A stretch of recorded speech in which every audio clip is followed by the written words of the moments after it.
موسیٰ خیل میں gas company کے camp پر firing, 20 سے زائد مزدوروں کو اغوا کر لیا گیا۔ پولیس کے مطابق مزدور قومی شاہراہ پر تعمیراتی کمپنی کے کیمپ میں کام کر رہے تھے۔ مسلح افراد نے پہلے کیمپ پر فائرنگ کی اور پھر مزدوروں کو اغوا کر کے لے گئے۔ مسلح افراد نے تعمیراتی کمپنی کے زیر استعمال 8 بلڈوزر بھی نظر آتش کر دیے۔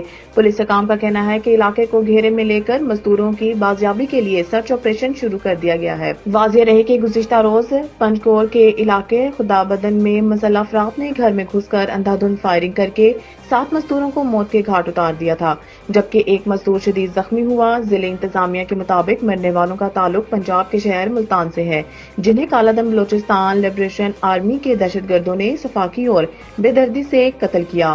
مقتولین خدا بدن میں گھر کی تعمیر کے لیے مزدوری کر رہے تھے، جن میں ساجد، فیاض، خالد، شفیق، افتخار، سلمان اور بلال شامل ہیں، جبکہ زخمی کی شناخت محمد رمضان کے نام سے ہوئی ہے۔